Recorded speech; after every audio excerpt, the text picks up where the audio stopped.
Hong Kong, 2017. On Location, Notes Towards a Theater of Location Performance, Tel Aviv University, Israel, 2015. The Reality-Based Community, Drama to Kittens, Hus Olsol, Norway, 2012. Dramaturgy of the Spectator in Comp by Hotel Modern, University of New York, 2011. And Not by Words Alone, University of Reading, 2010. Her writing has been translated into French, Chinese, Japanese, Polish, and Turkish. She is the general editor of the book series In Performance, which is devoted to international plays in translation, accompanied by scholarly introductions, which is published by Siegel Books and distributed by the University of Chicago Press. Please join me in welcoming Dr. Carol Martin. Ma'am, it's a pleasure. Thank you for that lovely introduction, and thank you to all the conference organizers for this extraordinary conference at this very good time of year to focus again on our work after, at least in New York, in the long, hot summer. So I am going to begin with an epigraph from Beloved by Toni Morrison. And hopefully the reason for beginning with this epigraph will become clear. Some things you forget, other things you never do. But it's not. Places are still there. If a house burns down, it's gone, but the place, the picture of it stays.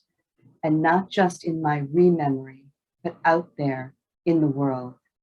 What I remember is a floating picture around, out there, outside my head. I mean, even if I don't think it, even if I die, the picture of what I did or knew or saw is still out there, right in the place where it happened.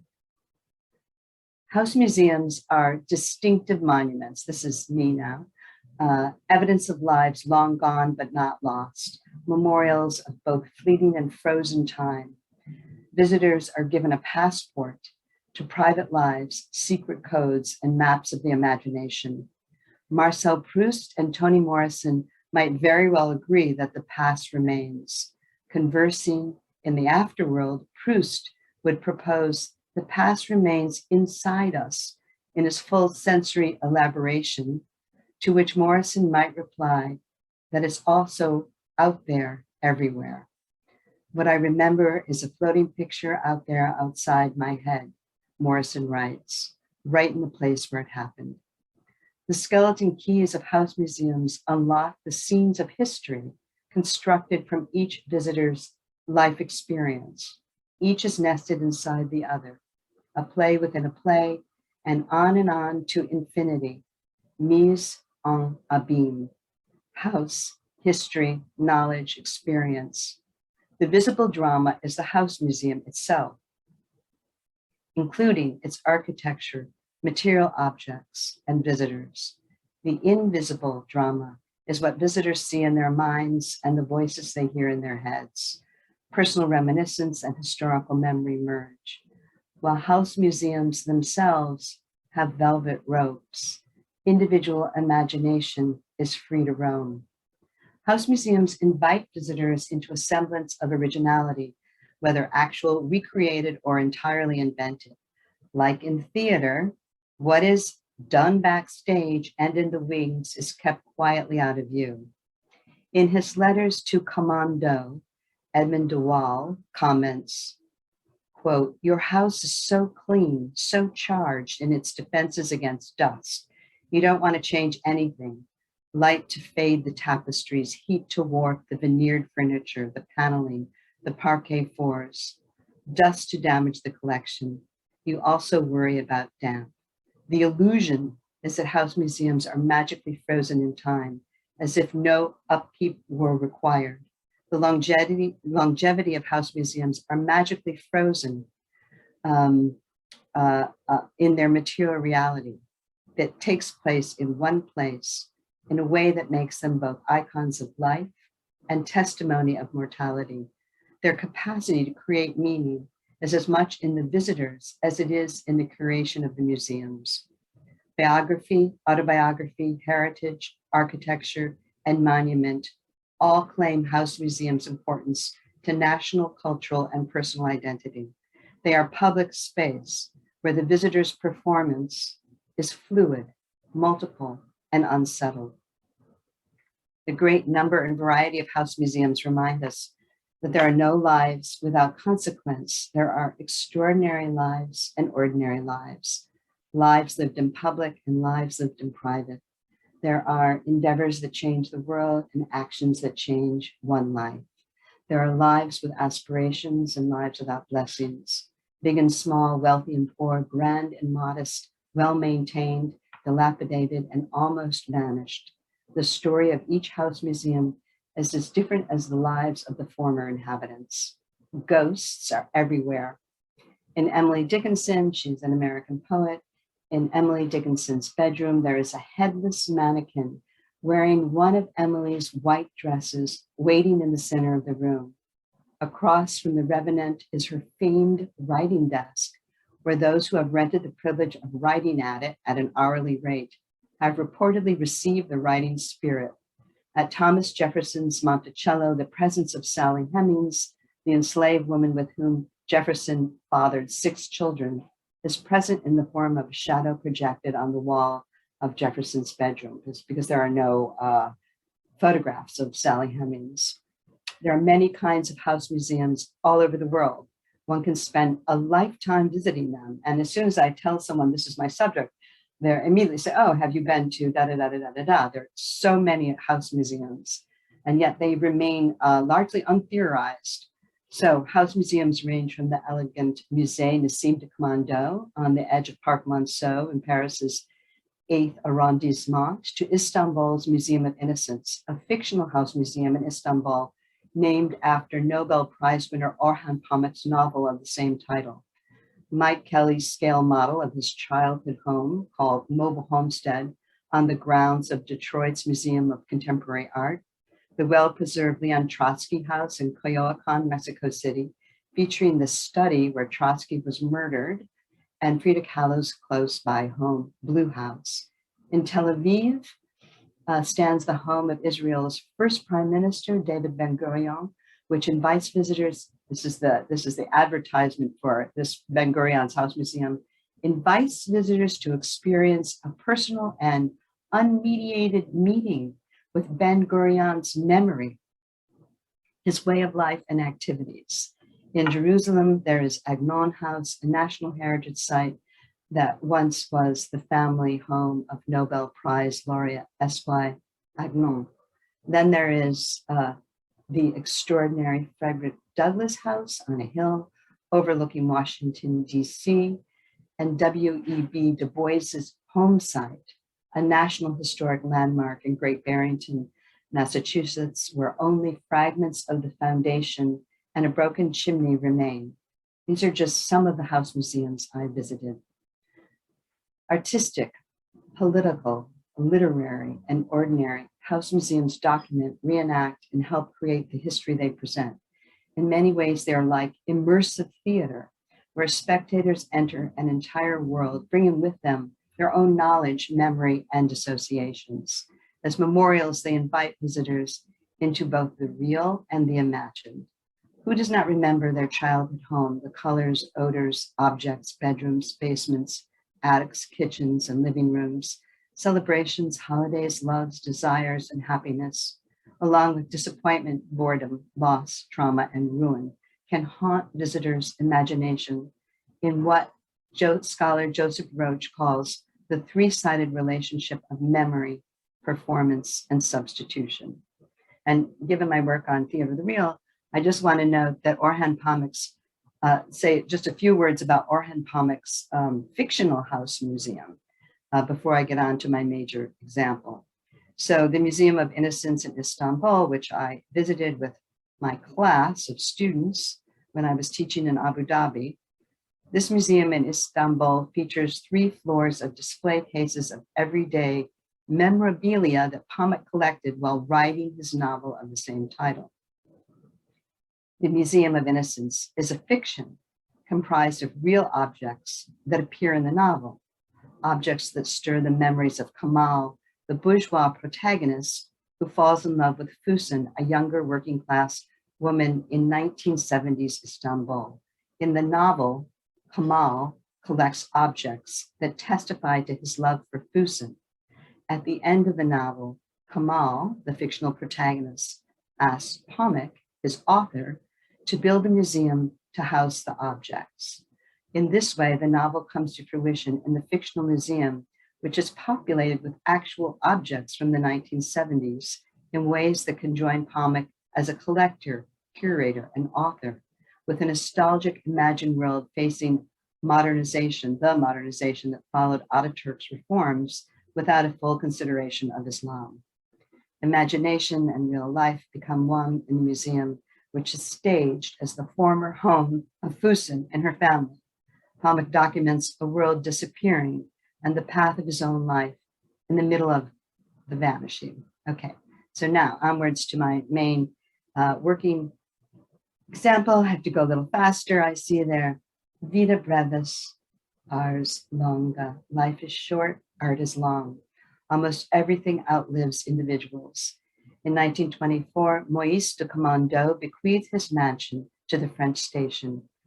Moïse's beloved son Nassim died in World War I, and his daughter, Beatrice, was not interested in either the house or her father's collection of 18th century French antiques. When Moïse appointed a legatee, Commando stipulated that his collection must be shown to the public, no artworks were to be lent for exhibitions, and nothing was to be added or moved from its original place. So it's unique in its kind, in that we could use the word authentic. It's the most authentic, one of the most authentic house museums.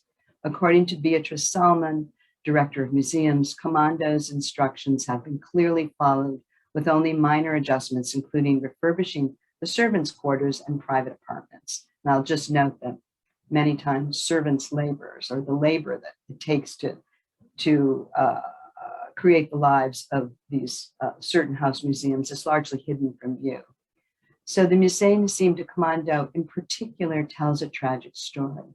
Commando married Irene Cahen d'Anvers, whose family collected 18th century art, and whose portrait titled Mademoiselle Irene Cahen d'Anvers was painted by Renoir when she was a child.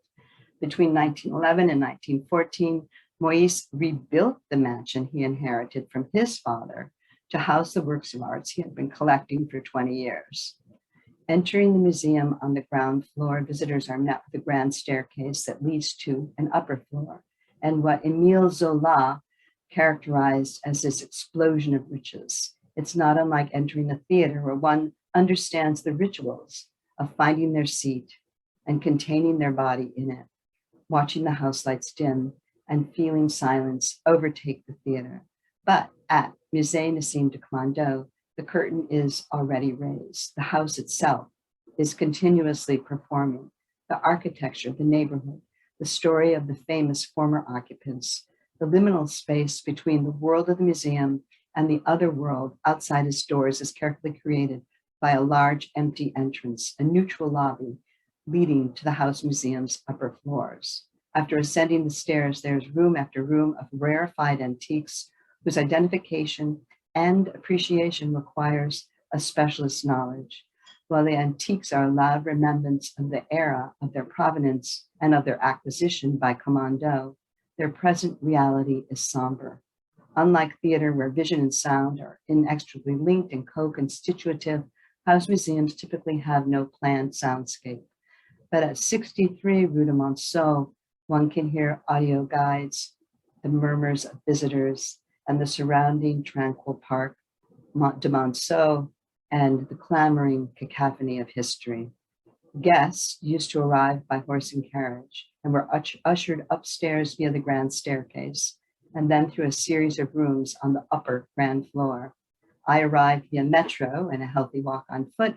The reception rooms on the upper ground floor are followed by a large drawing room and a salon with pastoral scenes painted by Jean-Baptiste Huet. The House Museum is a place where the loneliness of the objects conflicts with their glittering presence. Walking through the museum, the complete absence of Judaism. This was commandos from a famous family of bankers from Constantinople, very, very wealthy family of Jewish bankers, I should say. Walking through the museum, the complete absence of Judaism is remarkable. No prayer books, candlesticks, talit, Hanukkah, mezuzahs, menorahs, spice boxes, kippot, or Magen David. When Moïse rebuilt the mansion that he inherited from his parents, he donated most of the objects having to do with Levantine culture and Jewish religious tradition to the Buffo Synagogue and to Musée de Cluny, including, this is kind of stunning, the silver Torah plaque that his parents gave him. Excuse me.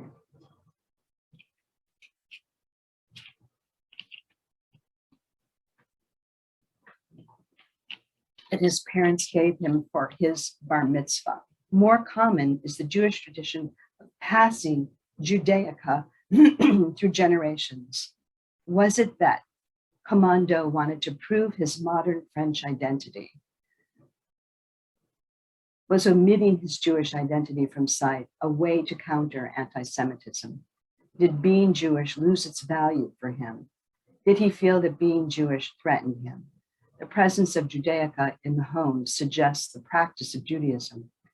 But what does its deliberate absence mean? One answer is that the house he was creating was to be a perfect and pure demonstration of the period he loved. During a time of great modernization, Commando harkened back to Louis XV and Louis XVI in, quote, a clear nostalgia for an imagined social world in which elites, as they had been before the French Revolution, were free to pursue lives of dalliance and refinement at the same time as they controlled the natural order that afforded them pleasure, close quote. The aesthetics of the style, quote, restraint, harmony, and order, mirror the autocracy of the Ancien Regime. Moïse's painstaking creation of a cloistered 18th century French world created an illusion of control for a man who lost his wife to divorce, his son to World War I, and eventually his entire social and cultural world. Frozen in time, the feeling of the museum is of a place that waits, not for the return of neoclassicism, but for Moïse's beloved son, Nassim, to come home from the war, to find everything as it was, and continue living his life in perfect balance and order. Right in the place where it happened, Toni Morrison might add. In the first letter in his remarkable book, Letters to Commando, Edmund de Waal writes of imminence in the trees. So he's walking to the museum, petrichor in the air, propulsion, and going back to the strong pull of the archives at 63 Rue Monceau.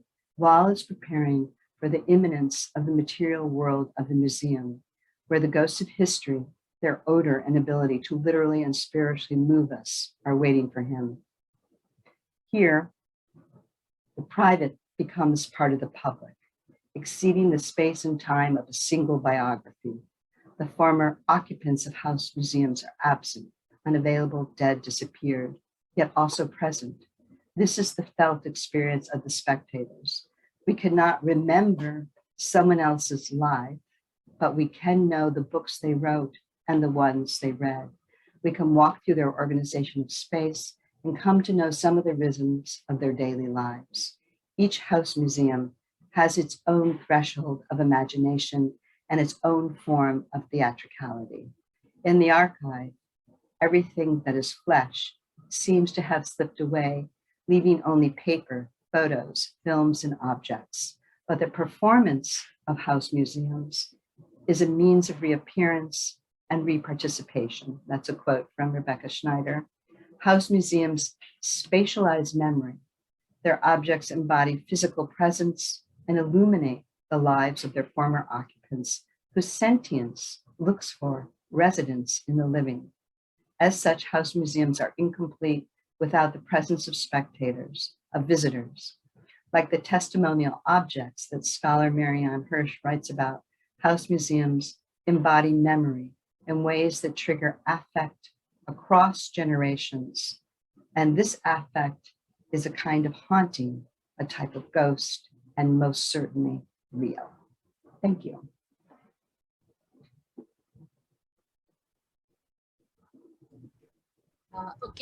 So may I just intervene, John? We have the session chair, Professor Tirtha Prasad Mukhopadhyay, as the president of the conference, as well as the chief editor of Rupkatha.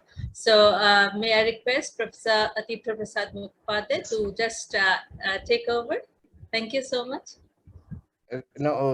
First of all, my apologies, and there is no room to, for me to justify my late appearance here. Of course, that's absolutely okay. We have been facing a lot of technical glitches, so it's absolutely okay. But I have been listening to our esteemed guest, Professor Carol Martin's presentations for the last 10 minutes. And it has been a wonderful exposure for us here to be able to look at house museums in a way to which most of us are not accustomed to. But I would rather defer to John, who has been conducting this session, first to please start a discussion on Professor Martin's topic, and then I could come back to ask a few things. It is indeed an honor to assist you, sir. Thank you. Thank you. It's very kind of you. Professor Martin, I would like to thank you for a very insightful reading. I enjoyed it very much, and I'm sure we all did. Having read a little bit about your work, there are some things that are very, very interesting that many of us may know little about, though we'd certainly like to know more. Could you maybe share with us a little bit about performing autobiography and dramaturgy? These are terms that may be new to some of our participants today. Yeah, so in my work on theater of the real, which is simply stated, theater about real events, which initially was kind of born on various stages, was in the UK, it's called verbatim. So it's taken from interviews and maybe largely from interviews and highly redacted. In the US, it was initially largely known as documentary. So it could be taken literally from documents. That's how I try to parse out what was initially going on. But of course, you know, theater is theater, and it has its enormous fictional and aesthetic devices. So, and yet there is a distinction between putting something on stage that is entirely fictional and putting something on stage that is nonfiction. So let's say, a performance about a play in Iraq, or some famous ones include The Color of Justice, about the murder of a young Black man in the UK, or the Laramie Project about the murder of Matthew Shepard in the US. There's too many to name. So when I was, and there are of course autobiographical plays that I would include in this large category, theater real, people performing their own autobiographies. And the form has largely, developed in very spectacular ways. I think of especially the work of Milo Rau in Germany. So, I have visited house museums for a long time with a kind of, obsession and mental blankness. Like, what is this? What are we experiencing here?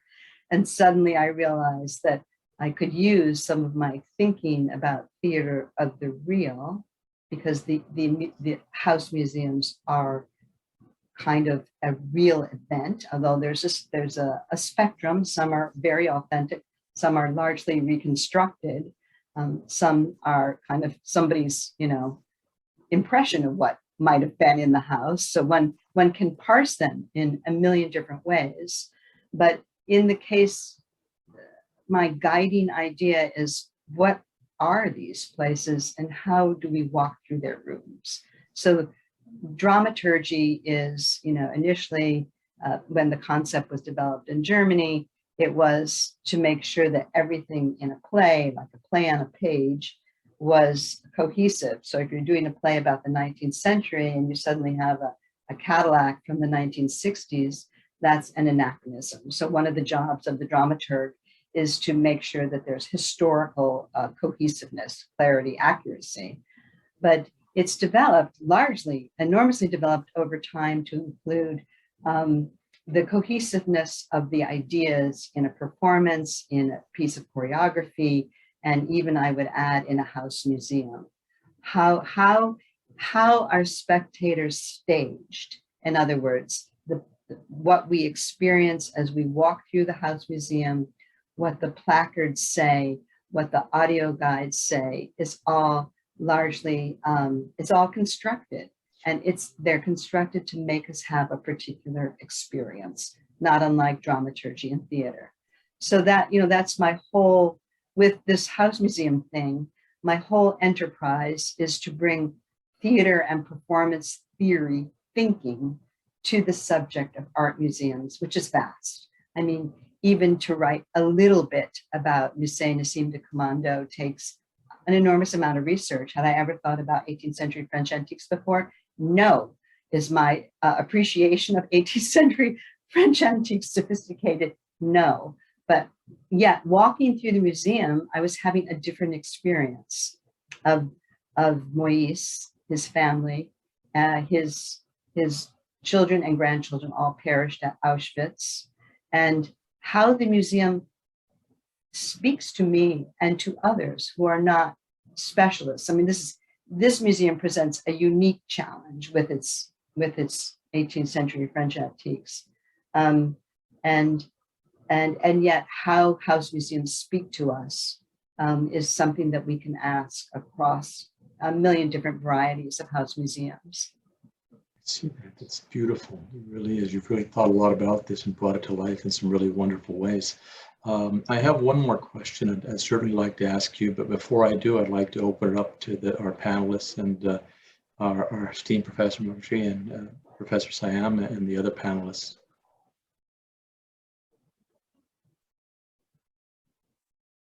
Okay, then. Very interesting to hear Professor Carol Bhatti. And I think as we have other panelists, so they would be more inquisitive to ask in case. And I think Professor Tirtha Prasad Mukhopadhyay has to say something. Yes, Professor, you can please go ahead. Yes, thank you, John, and thank you, Samprabha. I was wondering about the logistics of performing a house museum on stage. Is the whole idea one of transferring the house museum ambience onto the stage, or is it like a realistic simulation of the same elements there? And how about situations in which we could use those elements in a more symbolic way? How do we create a didactic effect where there is not much of a substantial museum or reference, a space for reference? So I'm thinking of how we could transform more third theater of the poor environment, because a lot of leftist theater in India has been oriented towards, it has been more comfortable with a more avant-garde theatrical choreography, theatrical presentation context. So how would you, what advice would you have in that about that? So I have an appreciation of a variety of Indian theater, from traditional to contemporary, although my contact is somewhat limited. But I did see a whole lot of traditional Indian theater in Calcutta many years ago. So I understand what you say about the appreciation of the avant-garde, but let me back up a little bit. First of all, I don't know about performing house museums on stage. I've never seen it done. What I'm talking about is actually just house museums, and that they're analogous to stage sets, right? That we're walking through them. They're constructed. They have special lighting, which is mainly not, our attention is not brought to the special lighting. They have soundscapes or absence of soundscapes. They intend to guide us through a particular view of the museum and its contents, and by extension, its former inhabitants. And each one is a unique experience. When I was walking through Emily Dickinson's house museum, the docent, the person who walks the visitors through the rooms, said, "Okay, you're not allowed to take photographs, but just between us, go ahead." So I have some beautiful photographs of Emily Dickinson's bedroom where her white dress awaits us. In terms of staging a house museum on a theatrical stage, I have no idea, quite truthfully. Yeah. Right. So you wish to use that space itself for a kind of performance, a kind of experience of the house museum, or? I mean, I'm only looking at it as a scholar, and from the vantage point of these house museums are all over the world, and they commemorate, famous and unfamous people, and they stand as architecture. They present objects to us. They present history. They are, in a certain sense, a living, a three-dimensional autobiography, the house where the person lived. It's highly personal to highly intimate to walk into someone's home. So I'm really looking at how can we, museums have begun to be theorized in important ways. And what I'm looking at here is, well, why house museums anyway? And what is our experience in them? What do they do? And with Musée Nassim de Commando, what is present and what is absent, like in the case of the Judaica, are equally important. So, yeah. Thank you very much for your question.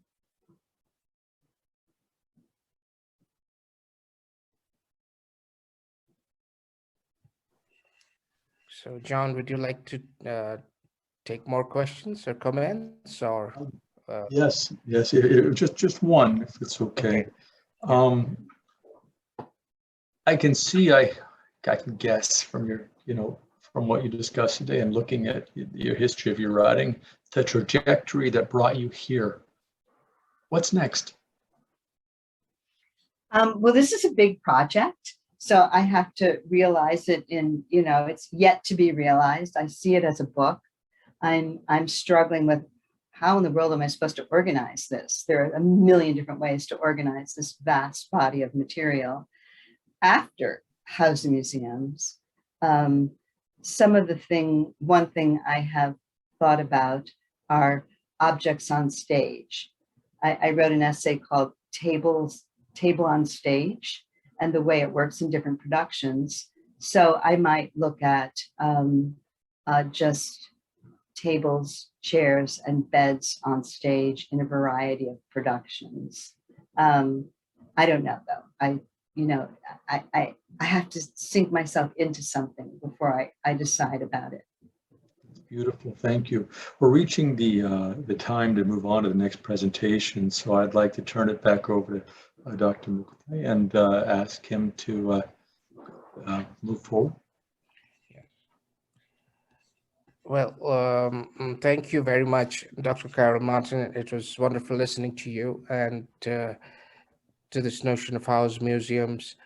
And I'm sure that several of us who are listening to this presentation would be inspired to think of of a new area of research and exploration. There is so much to achieve in this context, especially in India, where we do not have a house museum, where the lack of funding and resources would prevent uh, government or other agencies to actually be able to preserve these historical spaces of great importance.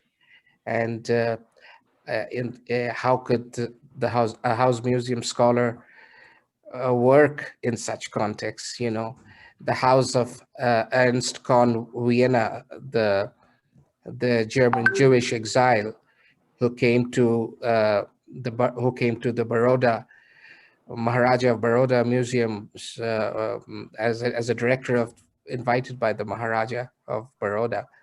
Uh, used to live in a house for 4 years, and he wrote some of the most exciting, critical material on Indian art. He revolutionized criticism of Indian art in the 1930s.